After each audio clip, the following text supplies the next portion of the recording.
ফিরে দেখা, ফিরে দেখা, ফিরে দেখা, ফিরে দেখা।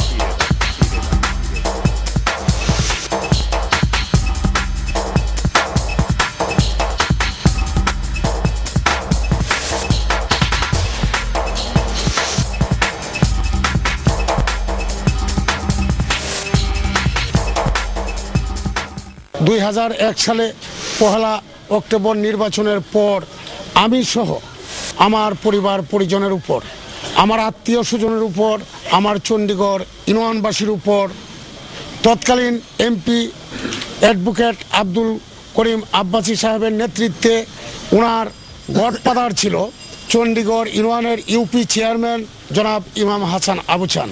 তার সন্ত্রাসী বাহিনীর আক্রমণে আমি এলাকায় টিকতে না পেরে 8 অক্টোবর দিবাগত রাত্রে আমার স্ত্রী ছেলে মেয়ে তাদেরকে রেখে আমি এলাকা ছেড়ে চলে যাই। 2000 সালে প্রথম আমাকে বলছিল একটা বিএনপির মিটিং হয়েছিল, মিটিংয়ের মধ্যে তারা বলছে যে এনা মিটিং হইতেছে, তুমি গেলে বিএনপি থেকে আওয়ামী লীগ থেকে বিএনপি তুলবা, যদি না ওটা তো বিপজ্জনক ঘটনা আছে। আর কিছু বলি নাই। বাড়িতে যাওয়ার পরে রাত্রি আবার একটা চিঠি লিয়ে গেছে যে কালকে মিটিং আছে, কালকে 3টার সময় যদি উপস্থিত না থাকো তো তোমার বিপদ হইব। পরে আমি যাইতে না, পরের দিন আমি যখন যাই না যাওয়ার শর্তে পরের দিন রাস্তায় স্বামী স্ত্রী আইছি। রাস্তা আসার সাথে সাথেই আমরা স্বামী স্ত্রীকেই এই যা মারধর করা পা ভাঙ্গি গেছি। তারপর শুরু হলো আমার পরিবারের উপর অত্যাচার। বিএনপির সন্ত্রাসীরা, এই আবু চান চেয়ারম্যানের সন্ত্রাসীরা আমার ভাই মেম্বারের হাতটি ভেঙে দেয়। আমার চাচা 98 বছর বয়স, আমাকে এনে দেওয়ার জন্য তারা দাবি তুলে, উনি বলে আমি কোথায় পাবো। তখন আমার চাচাকে আক্রমণ করে মারপিট করে দুর্গাপুর মেডিকেলে এসেও স্থান পায় নাই।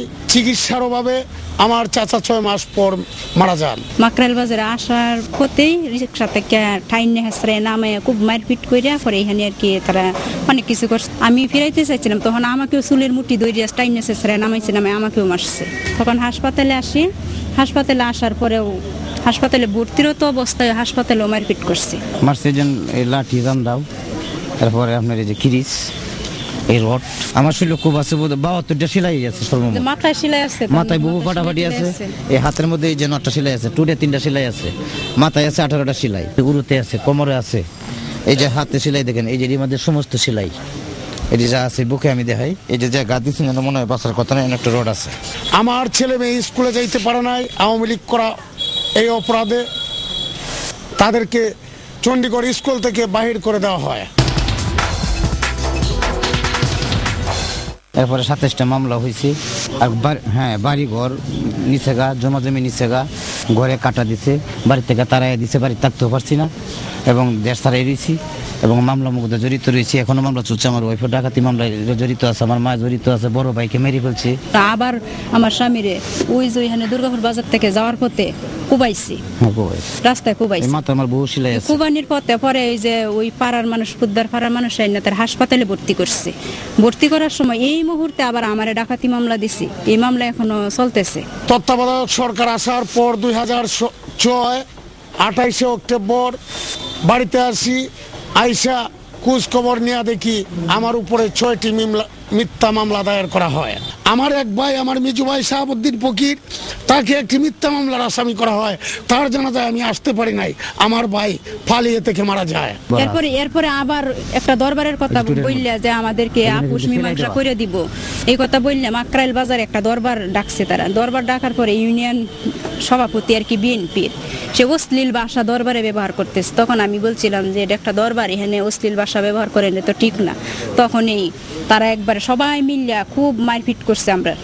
আমার স্বামীরেও মারছে, আমারও মারছে। এরকম মারপিট করার পরে আমার একটা ছোট বাচ্চা সিনারে ফেলাই দিচ্ছে, দিয়ে পাড়া দিয়ে মেরে তুলছেন। পরে অন্য মানুষের নিয়ে টাইন না, পরে বাচ্চাটারে বাঁচাইছে। পরে তাদের কাছে উল্টা আবার আমাদের মাপ চাইতে হয়েছে, মাপ চাই করে থেকে ছুটে যাইতে হয়েছে। আমরা আওয়ামী লীগ করি, আমরা আওয়ামী পরিবার, আমরা স্বাধীনতার পক্ষে কথা বলি, আমরা ন্যায়ের পক্ষে কথা বলি। আমরা তাদের এই অন্যায়কে আর সয়ে দিতাম না, তাদের বাহিনীর সদস্য হইতাম না। যদি তাদের বাহিনীর সদস্য হইতাম আমাদের উপরে নির্যাতন হইতো না। এই সত্যদের বিচার চাই। তারা যে এত অত্যাচার করলো আমাদের কি, আমাদের যে অত্যাচার করছে, যে নির্যাতন করছে, নারী পুরুষ মা ভাই বোন সবার উপরে, বড় ভাইকে মেরে ফেলছে, এটা মামলাও চলছে, এই বিচারে আছে।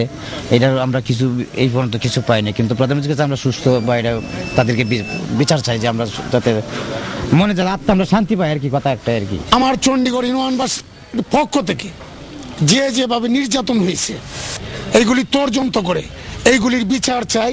আর আমার মামলাগুলি যে কোর্টে প্রক্রিয়াধীন আছে এইগুলি প্রত্যাহার চাই মাননীয় প্রধানমন্ত্রীর কাছে।